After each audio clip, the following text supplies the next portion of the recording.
ये जो आंदोलन हुआ है, ये सरकार ने जो मांगे अगर पहली बार पूरी करते तो ये आंदोलन नहीं होता। मराठा आरक्षण की केस उच्च न्यायालय में है, तो उच्च न्यायालय में केस रहते हुए तो आंदोलन कैसे हो सकता है, ये भी कहा है। हम लोग कहीं पर भी मराठा और ओबीसी ऐसा विवाद नहीं होने देंगे।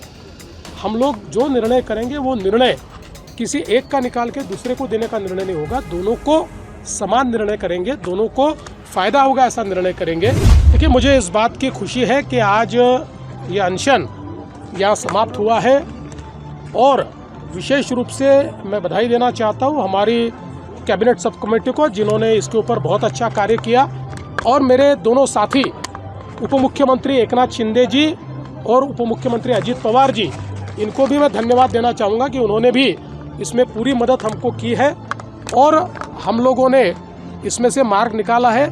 जो उनकी सबसे अहम मांग थी कि हैदराबाद गैजेटियर को लागू करना चाहिए, उस मामले में हमारा कोई दूसरा मत नहीं था, लेकिन उस मांग के साथ उनका जो कहना था कि इसको एक साथ सभी को आप लागू कर दीजिए, तो हमने उनको ये समझाने की कोशिश की कि आरक्षण जो होता है वो समूह को नहीं, वो व्यक्ति को होता है।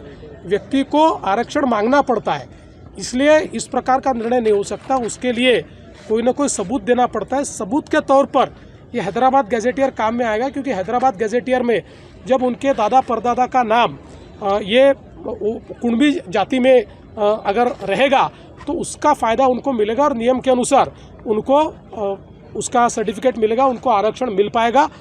उन्होंने भी कल एक प्रकार से इस बात को स्वीकारा कि सबको एक साथ, जिसको उन्होंने सरसकट कहा था, वो नहीं हो सकता है, क्योंकि कोर्ट का आदेश वैसा नहीं है। कोर्ट के आदेश के खिलाफ अगर कोई कार्रवाई करेंगे तो कोर्ट उसको खारिज कर देगा।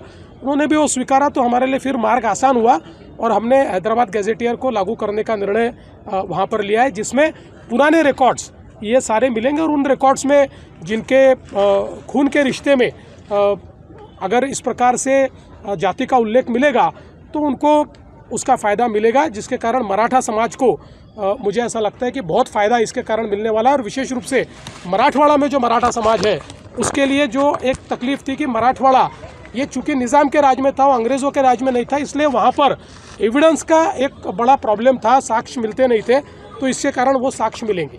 देखिए, मैं हमेशा ये मानता हूँ कि आप राजनीति में हो तो कभी लोग आपको दुआ देते हैं, कभी आपको लोग गाली देते हैं, कभी आपको माला पहनाते हैं, कभी आपको पत्थर भी मारते, लेकिन मैंने पहले दिन से भूमिका रखी कि हम लोग कहीं पर भी मराठा और ओबीसी ऐसा विवाद नहीं होने देंगे।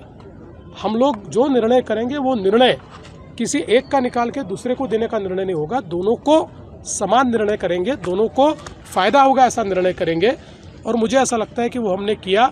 और मुझे आज इस बात की खुशी है कि हम लोग एक अच्छा निर्णय ले पाए, जिसके कारण मराठा समाज को बड़े पैमाने पर अब फायदा होने वाला है।